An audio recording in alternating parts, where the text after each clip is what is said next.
ಎಲ್ರಿಗೂ ನಮಸ್ಕಾರ. ಅನು academy YouTube ಚಾನಲ್ಗೆ ನಿಮ್ಮೆಲ್ರಿಗೂ ಸ್ವಾಗತ. ನೆನ್ನೆ ತರಗತಿಯಲ್ಲಿ ನಾವು VA ಅಂದರೆ ವಿಲೇಜ್ ಅಕೌಂಟದ ಸಂವಹನ ಪತ್ರಿಕೆಯ ಕನ್ನಡ ಪ್ರಶ್ನೋತ್ತರಗಳನ್ನ ನೋಡಿದ್ವಿ. ಇವತ್ತಿನ ವಿಡಿಯೋದಲ್ಲಿ ನಾವು GK ಅಂದರೆ ಜನರಲ್ ನಾಲೆಡ್ಜ್ಗೆ ಸಂಬಂಧಪಟ್ಟಂತೆ ಒಂದಷ್ಟು ಪ್ರಶ್ನೋತ್ತರಗಳನ್ನು ನೋಡ್ತಾ ಹೋಗೋಣ. ಈ ಮಾದರಿ ಪ್ರಶ್ನೆ ಪತ್ರಿಕೆಯು ಕ್ಲಾಸಿಕ್ ಸಂಸ್ಥೆಯು ನಡೆಸಿರುವಂತಹ ಮಾದರಿ ಪ್ರಶ್ನೆ ಪತ್ರಿಕೆ ಆಗಿದೆ. ಈ ಮಾದರಿ ಪ್ರಶ್ನೆ ಪತ್ರಿಕೆ ಹೋದ ವಾರ ತಾನೇ ನಡೆದಿರುವಂತಹ ಪ್ರಶ್ನೆ ಪತ್ರಿಕೆಯಾಗಿದ್ದು, ಅಲ್ಲಿರುವಂತಹ ಕೆಲವೊಂದು ಸಾಮಾನ್ಯ ಜ್ಞಾನ ಪ್ರಶ್ನೋತ್ತರಗಳನ್ನು ಈ ವಿಡಿಯೋದಲ್ಲಿ ನೋಡ್ತಾ ಹೋಗೋಣ. ಮೊದಲನೇ ಪ್ರಶ್ನೆ, ಯಾವ ನಗರದಲ್ಲಿ ಮಾರ್ಸ್ ಅಪರ್ಚುನಿಟಿ ಓವರ್ ಪ್ರತಿಕೃತಿ ಉದ್ಘಾಟನೆ ಮಾಡಲಾಗಿದೆ? ಆಪ್ಷನ್ಸ್ ಇದೆ. Option 1 Indore, option 2 Bengaluru, option 3 Bhopal, option 4 Lucknow. ಈ ಒಂದು ಪ್ರಶ್ನೆಗೆ ಸರಿಯಾದ ಉತ್ತರ ಬಂದ್ಬಿಟ್ಟು ಆಯ್ಕೆ 2 ಬೆಂಗಳೂರು. ಬೆಂಗಳೂರಲ್ಲಿ ಮಾರ್ಸ್ ಅಪರ್ಚುನಿಟಿ ಓವರ್ ಪ್ರತಿಕೃತಿಯನ್ನು ಉದ್ಘಾಟನೆ ಮಾಡಲಾಗಿದೆ. ಯಾವ ಕ್ಷೇತ್ರದ ಸಾಧನೆಗಾಗಿ ಖಾದ್ರಿ ಸಾಮಣ್ಣ ಪ್ರಶಸ್ತಿ ನೀಡಲಾಗ್ತದೆ? ಸಹಕಾರ, ನೀರಾವರಿ, ಪತ್ರಿಕೋದ್ಯಮ, ಶಿಲ್ಪಕಲೆ. ಯಾವ ಒಂದು ಕ್ಷೇತ್ರಕ್ಕೆ ಈ ಒಂದು ಪ್ರಶಸ್ತಿಯನ್ನು ನೀಡಲಾಗಿದೆ ಅಂತಂದರೆ ಪತ್ರಿಕೋದ್ಯಮ. ಈ ಪತ್ರಿಕೋದ್ಯಮಕ್ಕೆ ಖಾದ್ರಿ ಸಾಮಣ್ಣ ಪ್ರಶಸ್ತಿಯನ್ನು ನೀಡಲಾಗಿದೆ. ಓಕೆ, ಮುಂದಿನ ಪ್ರಶ್ನೆ, ಕಿರಣ್ ಶೇರ್ ಖಾನೆ ಏನಾಗಿ ಹೆಸರು ಮಾಡಿದ್ದಾರೆ? ಯಾವ ಕ್ಷೇತ್ರದಲ್ಲಿ ಇವರು ಹೆಸರನ್ನು ಮಾಡಿದ್ದಾರೆ ಅಂತಂದರೆ ಆಯ್ಕೆಗಳಿವೆ.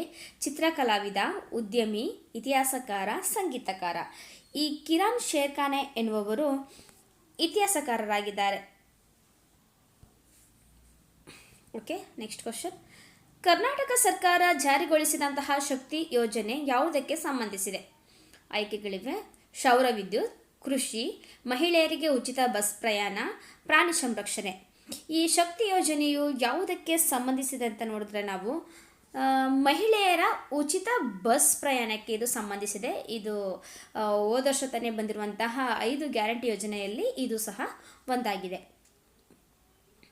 ಓಕೆ, ಮುಂದಿನ ಪ್ರಶ್ನೆ, ಅಂಜದೀಪ್ ಕರ್ನಾಟಕದ ಯಾವ ಜಿಲ್ಲೆಯಲ್ಲಿದೆ? ಆಯ್ಕೆಗಳು ಬಂದ್ಬಿಟ್ಟು ಚಿಕ್ಕಮಗಳೂರು, ಶಿವಮೊಗ್ಗ, ಉತ್ತರ ಕನ್ನಡ, ಹಾಸನ. ಈ ಅಂಜದೀಪ್ ಎನ್ನುವುದು ಎಲ್ಲಿ ಕಂಡುಬರುತ್ತದೆ ಅಂತಂದರೆ ಉತ್ತರ ಕನ್ನಡದಲ್ಲಿ. ಓಕೆ, ಮುಂದಿನ ಪ್ರಶ್ನೆ, ಕೆಳಗಿನ ಹೇಳಿಕೆಗಳನ್ನು ಸರಿಯಾಗಿ ಉತ್ತರಿಸಿ. ಓಕೆ, 3 ಹೇಳಿಕೆಗಳನ್ನು ಕೊಟ್ಟಿದ್ದಾರೆ. ಅದಕ್ಕೆ ಸಂಬಂಧಪಟ್ಟಂತೆ 4 ಆಯ್ಕೆಗಳಿರ್ತವೆ. ನಾವು ಯಾವ ಒಂದು ಹೇಳಿಕೆ ಸರಿಯಾಗಿದೆ ಅಂತ ನೋಡಿಬಿಟ್ಟು ಆನ್ಸರ್ ಮಾಡಬೇಕಾಗಿದೆ. ಓಕೆ, ಹೇಳಿಕೆ 1, ತುಂಗಭದ್ರಾ ಅಣೆಕಟ್ಟು ಇದು ಕರ್ನಾಟಕ ಮತ್ತು ಆಂಧ್ರ ಪ್ರದೇಶಗಳ ಜಂಟಿ ಯೋಜನೆ ಆಗಿದೆ. ಹೇಳಿಕೆ 2, ತುಂಗಾ ಮತ್ತು ಭದ್ರಾ ನದಿಗಳು ಶಿವಮೊಗ್ಗದ ಹತ್ತಿರ ಸುಗಮಗೊಂಡು ಮುಂದೆ ಹರಿಯುತ್ತವೆ. ಹೇಳಿಕೆ 3, ತುಂಗಭದ್ರಾ ನದಿ ಆಂಧ್ರ ಪ್ರದೇಶದ ಬಲೇಶ್ವರಂನಲ್ಲಿ ವಾಮಸಂದ್ರ ನದಿಯನ್ನು ಕೂಡುತ್ತದೆ. ಯಾವ ಹೇಳಿಕೆಯು ಸರಿಯಾಗಿದೆ ಅಂತ ನಾವು ನೋಡಿದ್ರೆ ಈ ಹೇಳಿಕೆಗಳಲ್ಲಿ 2ನೇ ಹೇಳಿಕೆ ಅಂತಂದರೆ ಹೇಳಿಕೆ 1 ಮತ್ತು 2 ಸಹ ಸರಿಯಾಗಿದೆ. 1 ಮತ್ತು 2 ಇವೆರಡು ಸಹ ಸರಿಯಾಗಿದೆ. 3ನೇದು ತಪ್ಪಾಗಿದೆ. ಮುಂದಿನ ಪ್ರಶ್ನೆ, 12 ವರ್ಷಗಳಿಗೊಮ್ಮೆ ಮಾತ್ರ ಅರಳುವ ತೀರ ಅಪರೂಪದ ಕುರಂಜಿ ಅಥವಾ ನೀಲ ಕುರಿಂಜಿ ಹೂಗಿಡಗಳು ಕರ್ನಾಟಕದ ಯಾವ ಜಿಲ್ಲೆಗಳಲ್ಲಿ ಹೆಚ್ಚಾಗಿ ಕಾಣಿಸಿಕೊಳ್ತವೆ? ಆಯ್ಕೆಗಳು ಬಂದ್ಬಿಟ್ಟು ಶಿವಮೊಗ್ಗ, ಕೊಡಗು, ಹಾವೇರಿ, ಕೋಲಾರ. ಯಾವ ಜಿಲ್ಲೆಗಳಲ್ಲಿ ಇದು ಕಂಡು ಬರ್ತದೆ ಅಂತಂದರೆ ಕೊಡಗು ಜಿಲ್ಲೆಯಲ್ಲಿ ಇದು ಕಂಡುಬರುತ್ತದೆ. ನೆಕ್ಸ್ಟ್, ಕೆಳಗಿನ ಇವುಗಳಲ್ಲಿ ಯಾವ ಜಲಾಶಯಕ್ಕೆ ಲಾಲ್ ಬಹದ್ದೂರ್ ಶಾಸ್ತ್ರಿ ಅಣೆಕಟ್ಟು ಎಂಬ ಹೆಸರಿದೆ? ವಾಣಿವಿಲಾಸ ಸಾಗರ, ಸೂಪ, ಆಲಮಟ್ಟಿ, ಹೇಮಾವತಿ. ಈ ಲಾಲ್ ಬಹದ್ದೂರ್ ಶಾಸ್ತ್ರಿ ಅಣೆಕಟ್ಟು ಎಂಬ ಹೆಸರನ್ನು ಹೊಂದಿರುವಂತಹ ಅಣೆಕಟ್ಟು ಯಾವುದಪ್ಪ ಅಂತಂದರೆ ಆಲಮಟ್ಟಿ ಅಣೆಕಟ್ಟು. ಹಾಗಾಗಿ ಆಯ್ಕೆ 3 ಸರಿಯಾದ ಉತ್ತರ. ಓಕೆ, ನೆಕ್ಸ್ಟ್ ಕ್ವಶನ್, ಹೊನ್ನ ಬಿತ್ತೇವು ಹೊಲಕ್ಕೆಲ್ಲ ಇದು ಯಾವ ವಿಶ್ವವಿದ್ಯಾಲಯದ ಧ್ಯೇಯವಾಕ್ಯ ಆಗಿದೆ? ಆಯ್ಕೆಗಳು ಬಂದ್ಬಿಟ್ಟು ಕರ್ನಾಟಕ ಜಾನಪದ ವಿಶ್ವವಿದ್ಯಾಲಯ, ಕನ್ನಡ ವಿಶ್ವವಿದ್ಯಾಲಯ, ಕೃಷಿ ವಿಶ್ವವಿದ್ಯಾಲಯ ಧಾರವಾಡ, ಹಾಗೆ ಕುವೆಂಪು ವಿಶ್ವವಿದ್ಯಾಲಯ. ಈ ಒಂದು ಧ್ಯೇಯ ವಾಕ್ಯವು ಯಾವ ಒಂದು ವಿಶ್ವವಿದ್ಯಾಲಯದ ವಾಕ್ಯವಾಗಿದೆ ಅಂತಂದರೆ ಆಯ್ಕೆ 1, ಇದು ಕರ್ನಾಟಕ ಜಾನಪದ ವಿಶ್ವವಿದ್ಯಾಲಯವಾಗಿದೆ. ಓಕೆ, ಮುಂದಿನ ಪ್ರಶ್ನೆ 15, ಭಾರತ್ ಅರ್ತ್ ಯೂವರ್ಸ್ ಲಿಮಿಟೆಡ್ ಅಂದರೆ BEML ಯಾವುದಕ್ಕೆ ಸಂಬಂಧಿಸಿದೆ? ಆಯ್ಕೆಗಳು ಬಂದುಬಿಟ್ಟು ಗಣಿಗಾರಿಕೆ, ರೈಲು, ರಸಗೊಬ್ಬರ. ಇದು ಮಣ್ಣಿನ ಪರೀಕ್ಷೆಗೆ ಸಂಬಂಧಿಸಿದೆ.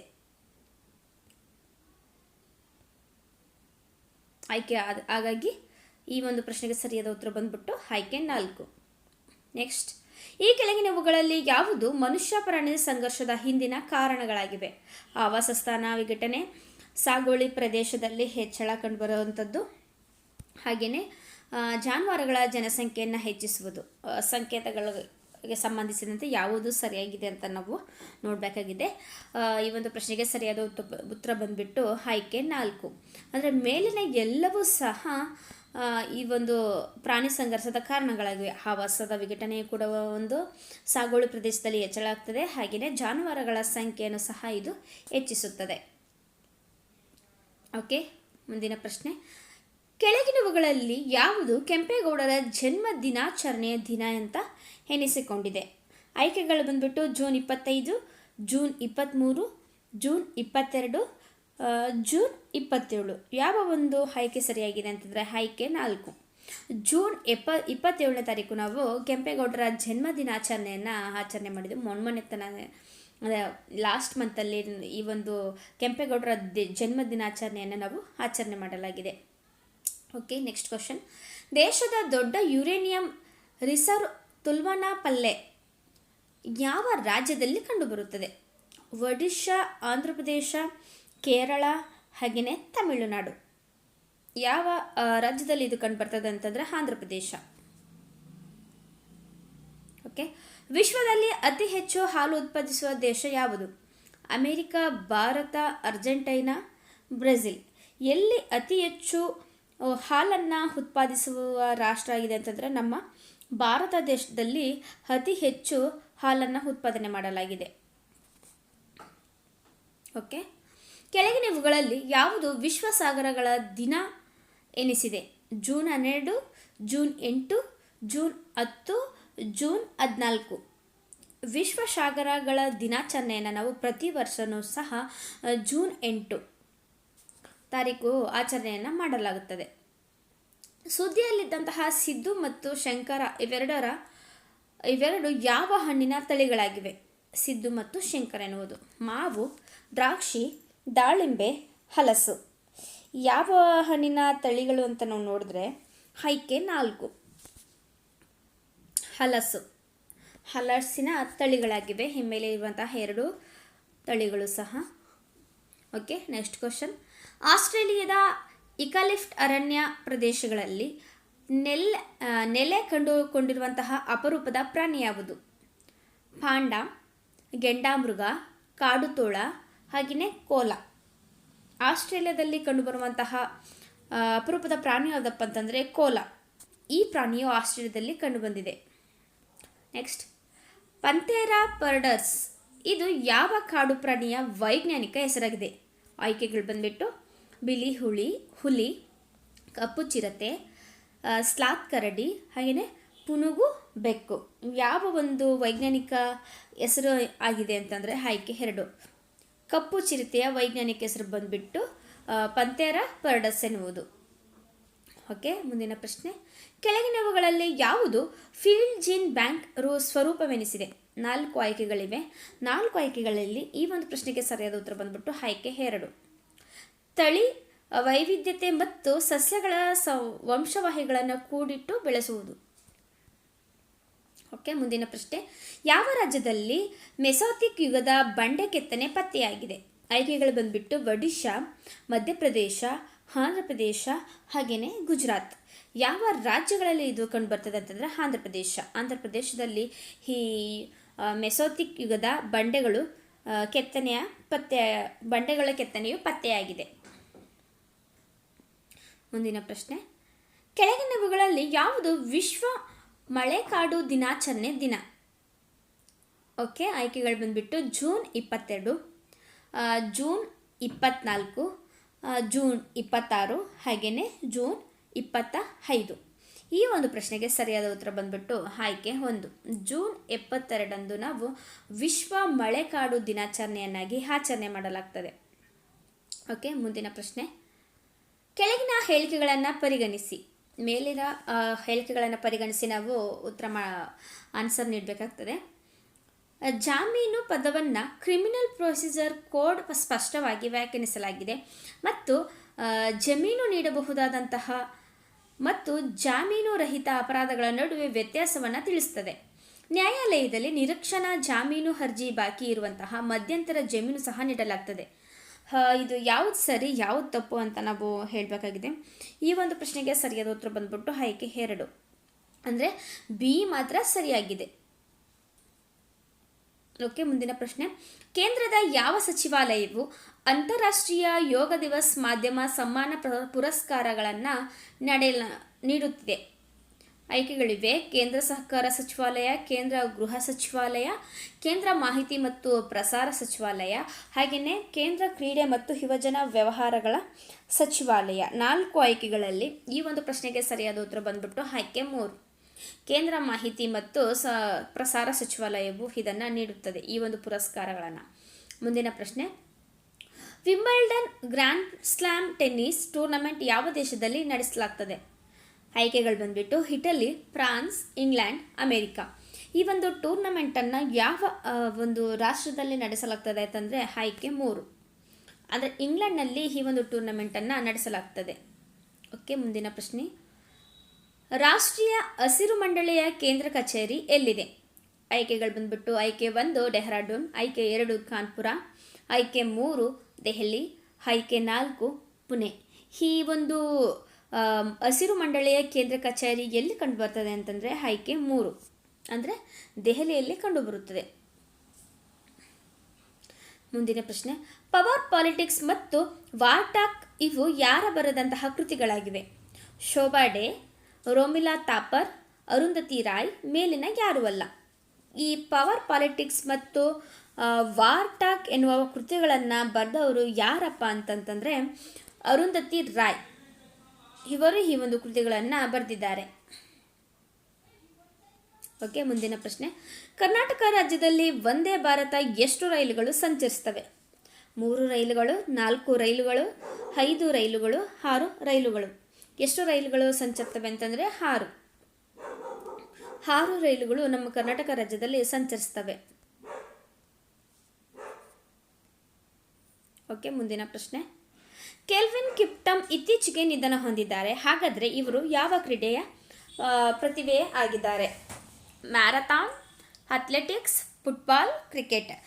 ಈ ಕೆಲ್ವಿನ್ ಕಿಪ್ಟಮ್ ಎನ್ನುವರು ಇತ್ತೀಚೆಗೆ ತಾನೇ ಮರಣವನ್ನು ಹೊಂದಿದ್ದಾರೆ. ಇವರು ಯಾವ ಒಂದು ಆಟದಲ್ಲಿ ಪ್ರತಿಭೆಯನ್ನು ತೋರಿದ್ದಾರೆ ಅಂತಂದರೆ ಈ ಒಂದು 28ನೇ ಪ್ರಶ್ನೆಗೆ ಆಯ್ಕೆ ಬಂದ್ಬಿಟ್ಟು ಆನ್ಸರ್ ಬಂದ್ಬಿಟ್ಟು ಮ್ಯಾರಥಾನ್. ಇವರು ಮ್ಯಾರಥಾನ್ ಎಂಬುದರಲ್ಲಿ ಪ್ರತಿಭೆಯನ್ನು ಹೊಂದಿದ್ದಾರೆ. ಓಕೆ, ಮುಂದಿನ ಪ್ರಶ್ನೆ. 2013 ಸಾಲಿನ ಕನಕಶ್ರೀ ಪ್ರಶಸ್ತಿಯನ್ನು ಪಡೆದವರು ಯಾರು? 4 ಆಯ್ಕೆಗಳಿವೆ. 4 ಆಯ್ಕೆಗಳನ್ನು ಆಧರಿಸಿ ಈ ಒಂದು ಪ್ರಶ್ನೆಗೆ ಸರಿಯಾದ ಉತ್ತರ ಬಂದ್ಬಿಟ್ಟು ಆಯ್ಕೆ 2 ಅಂದರೆ ಕೃಷ್ಣ ಕೊಲ್ಹಾರ ಕುಲಕರ್ಣಿ ಎನ್ನುವವರು ಈ ಒಂದು ಪ್ರಶಸ್ತಿಯನ್ನು ಪಡೆದುಕೊಂಡಿದ್ದಾರೆ. ಮುಂದಿನ ಪ್ರಶ್ನೆ. 4ನೇ ಆಂಗ್ಲೋ ಮೈಸೂರು ಯುದ್ಧಕ್ಕೆ ಕಾರಣವಾದ ಮುಖ್ಯ ಘಟನೆ ಯಾವುದು? 4 ಆಯ್ಕೆಗಳಿವೆ. 4 ಆಯ್ಕೆಗಳಲ್ಲಿ ಈ ಒಂದು ಪ್ರಶ್ನೆಗೆ ಸರಿಯಾದ ಉತ್ತರ ಬಂದ್ಬಿಟ್ಟು ಆಯ್ಕೆ 4 ಅಂದರೆ ಟಿಪ್ಪುವಿನಿಂದ ಇಂಗ್ಲಿಷರ ಸಹಾಯಕ ಸೈನ್ಯ ಪದ್ಧತಿಗೆ ಸಹಿ ಹಾಕಲು ನಿರಾಕರಿಸಿದ್ದು. ಹಾಗಾಗಿ ಈ ಒಂದು ಕಾರಣದಿಂದ 4ನೇ ಆಂಗ್ಲೋ ಮೈಸೂರು ಯುದ್ಧಕ್ಕೆ ಕಾರಣವಾಗಿದೆ. ಮುಂದಿನ ಪ್ರಶ್ನೆ. ತಲಕಾಡಿನ ಕೀರ್ತನಾರಾಯಣ ದೇವಾಲಯವನ್ನು ನಿರ್ಮಿಸಿದಂತಹ ಹೊಯ್ಸಳ ದೊರೆ ಯಾರು? ಆಯ್ಕೆಗಳು ಬಂದ್ಬಿಟ್ಟು ಆಯ್ಕೆ 1 ಒಂದನೇ ಬಳ್ಳಾಳ, ಆಯ್ಕೆ 2 ವಿಷ್ಣುವರ್ಧನ, ಆಯ್ಕೆ 3 ವಿಜಯ ನರಸಿಂಹ, ಆಯ್ಕೆ 4 2ನೇ ವೀರ ಬಳ್ಳಾಳ.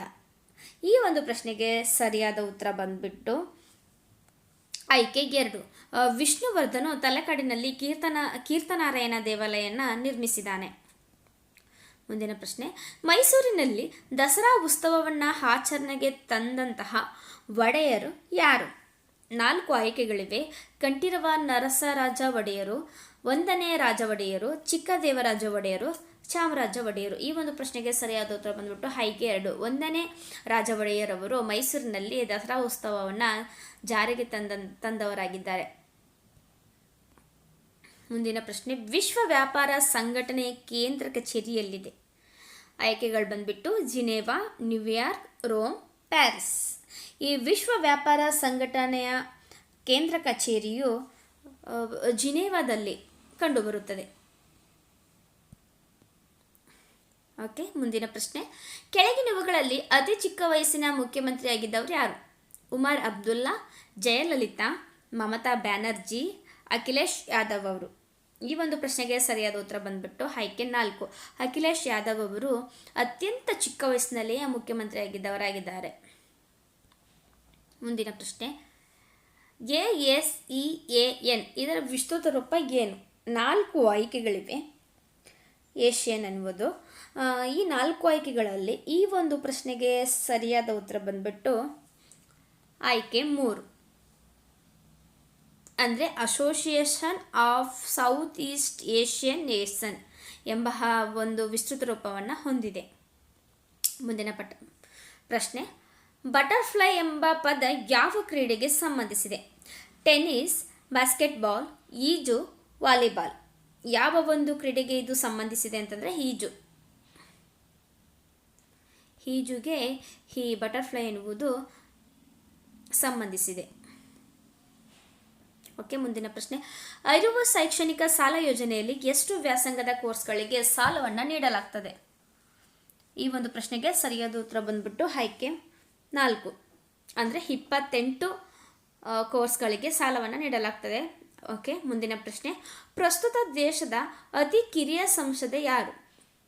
ಚಂದ್ರಾಣಿ ಮುರ್ಮು, ಶಾಂಭವಿ ಚೌಧರಿ, ರಮ್ಯಾ ಹರಿದಾಸ್, ಪ್ರಿಯಾಂಕಾ ಜಾರಕಿಹೊಳಿ. ಈ ಒಂದು ಪ್ರಶ್ನೆಗೆ ಸರಿಯಾದ ಉತ್ತರ ಬಂದ್ಬಿಟ್ಟು ಆಯ್ಕೆ 2, ಅಂದರೆ ಶಾಂಭವಿ ಚೌಧರಿ ಅವರು ಅತ್ಯಂತ ಕಿರಿಯ ಸಂಸದೆಯ ಪ್ರಸ್ತುತ ದೇಶದ ಅತಿ ಕಿರಿಯ ಸಂಸದೆಯಾಗಿದ್ದಾರೆ. ಓಕೆ, ಮುಂದಿನ ಪ್ರಶ್ನೆ. ಬಿಳಿ ಆನೆಗಳ ನಾಡು ಎಂದು ಯಾವ ದೇಶವನ್ನು ಕರೆಯಲಾಗ್ತದೆ? ಥೈಲ್ಯಾಂಡ್. ಇಲ್ಲಿ ಬಿಳಿ ಆನೆಗಳು ಕಂಡುಬರುತ್ತವೆ. ಓಕೆ, ಖಾಸಗಿ ಶೈಕ್ಷಣಿಕ ಸಂಸ್ಥೆಗಳಲ್ಲಿ ದಾಖಲೆ ಪಡೆಯಲು ಮೀಸಲಾತಿಯನ್ನು ಹಿಂದುಳಿದ ವರ್ಗಗಳಿಗೆ ಯಾವ ಸಂವಿಧಾನದ ತಿದ್ದುಪಡಿ ಅವಕಾಶ ಕಲ್ಪಿಸಿದೆ? ಆಯ್ಕೆಗಳು ಬಂದ್ಬಿಟ್ಟು 95ನೇ ತಿದ್ದುಪಡಿ, 93ನೇ ತಿದ್ದುಪಡಿ, 91ನೇ ತಿದ್ದುಪಡಿ, 4ನೇದು ಬಂದ್ಬಿಟ್ಟು 71ನೇ ತಿದ್ದುಪಡಿ. ಯಾವ ಒಂದು ತಿದ್ದುಪಡಿಯಲ್ಲಿ ಇದು ಕಂಡು ಬರ್ತದೆ ಅಂತಂದರೆ 93ನೇ ತಿದ್ದುಪಡಿ. ಮುಂದಿನ ಪ್ರಶ್ನೆ. ಸೌರವ್ಯೂಹದಲ್ಲಿನ ವಸ್ತುಗಳ ಬಗೆಗಿನ ಅಧ್ಯಯನವನ್ನು ಏನೆಂದು ಕರೆಯಲಾಗ್ತದೆ? ಅಸ್ಟ್ರೋನಮಿ, ಅಸ್ಟ್ರೋಲಜಿ, ಅಸ್ಟ್ರೋನಾಟಿಕ್ಸ್, ಅಸ್ಟ್ರೋಫಿಸಿಕ್ಸ್.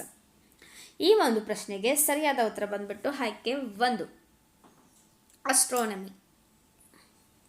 ಓಕೆ, ಮುಂದಿನ ಪ್ರಶ್ನೆ. ಸಮುದ್ರದ ಆಳವನ್ನು ಅಳೆಯಲು ಉಪಯೋಗಿಸುವಂತಹ ಉಪಕರಣ ಯಾವುದು?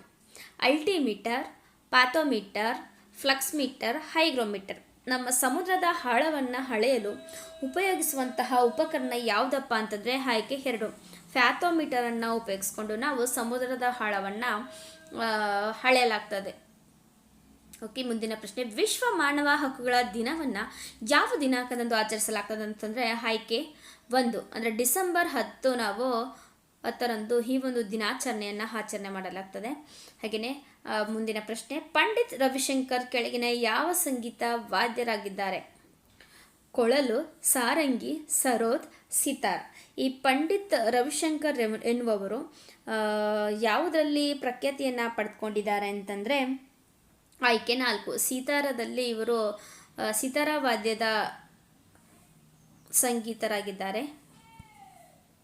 ಓಕೆ, ಮುಂದಿನ ಪ್ರಶ್ನೆ. ಭಾರತದ 2ನೇ ರಾಷ್ಟ್ರಪತಿ ಮತ್ತು ಪ್ರಥಮ ಉಪರಾಷ್ಟ್ರಪತಿಯಾಗಿದ್ದವರು ಯಾರು? ಆಯ್ಕೆಗಳು ಬಂದ್ಬಿಟ್ಟು ರಾಜೇಂದ್ರ ಪ್ರಸಾದ್, ಜಕೀರ್ ಹುಸೇನ್, ಎಸ್ ರಾಧಾಕೃಷ್ಣನ್, ವಿ ಗಿರಿ. ಈ ಒಂದು ಪ್ರಶ್ನೆಗೆ ಸರಿಯಾದ ಉತ್ತರ ಬಂದ್ಬಿಟ್ಟು ಆಯ್ಕೆ 3, ಎಸ್ ರಾಧಾಕೃಷ್ಣನ್ ರವರು. ಓಕೆ, ಮುಂದಿನ ಪ್ರಶ್ನೆ ಬಂದ್ಬಿಟ್ಟು ಸಾಲಾರ್ ಜಂಗ್ ಮ್ಯೂಸಿಯಂ ಇರುವಂತಹ ಸ್ಥಳ ಯಾವುದು? 4 ಆಯ್ಕೆಗಳಿವೆ. ಶ್ರೀನಗರ, ಹೈದರಾಬಾದ್, ಭೋಪಾಲ್, ಹಾಗೆಯೇ ಚೆನ್ನೈ. ಈ ಒಂದು ಪ್ರಶ್ನೆಗೆ ಸರಿಯಾದ ಉತ್ತರ ಬಂದ್ಬಿಟ್ಟು ಹೈದರಾಬಾದ್ನಲ್ಲಿ ಈ ಸಾಲಾರ್ ಜಂಗ್ ಮ್ಯೂಸಿಯಂ ಕಂಡುಬರುತ್ತದೆ. ಮುಂದಿನ ಪ್ರಶ್ನೆ. ಕೇಂದ್ರೀಯ ಮೀಸಲು ಪೊಲೀಸ್ ಪಡೆಯನ್ನು ಸ್ಥಾಪಿಸಿದ್ದು ಯಾವಾಗ? 4 ಆಯ್ಕೆಗಳಿವೆ. ಈ 4 ಆಯ್ಕೆಗಳಲ್ಲಿ ಈ ಒಂದು ಪ್ರಶ್ನೆಗೆ ಸರಿಯಾದ ಉತ್ತರ ಬಂದ್ಬಿಟ್ಟು ಆಯ್ಕೆ 1, 1939ರಂದು ಈ ಪೊಲೀಸ್ ಪಡೆಯನ್ನು ಸ್ಥಾಪಿಸಲಾಗಿದೆ. ಮುಂದಿನ ಪ್ರಶ್ನೆ, ಅಭಿಜ್ಞಾನ ಶಾಕುಂತಲ ಎಂಬ ನಾಟಕವನ್ನು ರಚಿಸಿದವರು ಯಾರು? ಆಯ್ಕೆಗಳಿವೆ: ಬಾಣಭಟ್ಟ, ಕುಮಾರವ್ಯಾಸ, ಅಶ್ವಘೋಷ. ಈ 4 ರಚನಾಕಾರರಲ್ಲಿ ಅಭಿಜ್ಞಾನ ಶಾಕುಂತಲ ಎಂಬ ನಾಟಕವನ್ನು ರಚಿಸಿದವರು ಕಾಳಿದಾಸರು ಅಭಿಜ್ಞಾನ ಶಾಕುಂತಲ ಎಂಬ ನಾಟಕವನ್ನು ರಚಿಸಿದ್ದಾರೆ. ಓಕೆ, ಇನ್ನೆರಡು ಕ್ವಶನ್ಸ್ನ ನೋಡೋಣ. 49ನೆಯ ಪ್ರಶ್ನೆ, ತಲಕಾಡಿನ ಗಂಗರ ರಾಜರ ಲಾಂಛನ ಯಾವುದು? ಆಯ್ಕೆಗಳು ಬಂದ್ಬಿಟ್ಟು ಆಯ್ಕೆ 1 ಗಜ, ಆಯ್ಕೆ 2 ವರಹ, ಆಯ್ಕೆ 3 ಸಿಂಹ, ಆಯ್ಕೆ 4 ನಂದಿ. ಈ ಒಂದು ಪ್ರಶ್ನೆಗೆ ಸರಿಯಾದ ಉತ್ತರ ಬಂದ್ಬಿಟ್ಟು ಆಯ್ಕೆ 1 ಗಜ. ಗಜ ಎನ್ನುವುದು ಗಂಗರ ರಾಜಲಾಂಛನವಾಗಿದೆ. ಓಕೆ, ಮುಂದಿನ ಪ್ರಶ್ನೆ, ಎಲ್ಲೋರದ ಏಕಶಿಲಾ ಕೈಲಾಸ ದೇವಾಲಯವನ್ನು ಕಟ್ಟಿಸಿದವರು ಯಾರು? ಅಮೋಘವರ್ಷ ನೃಪತುಂಗ, ಮೊದಲನೆಯ ಕೃಷ್ಣ ಅಂದರೆ 1ನೆಯ ಕೃಷ್ಣ, ರಾಜರಾಜ ಚೋಳ, ವಿಷ್ಣುವರ್ಧನ. ಈ ಎಲ್ಲೋರ ಏಕಶಿಲಾ ಕೈಲಾಸ ದೇವಾಲಯವನ್ನು ಕಟ್ಟಿಸಿದವರು ಯಾರಪ್ಪ ಅಂತಂದರೆ ಆಯ್ಕೆ 2 1ನೆಯ ಕೃಷ್ಣ.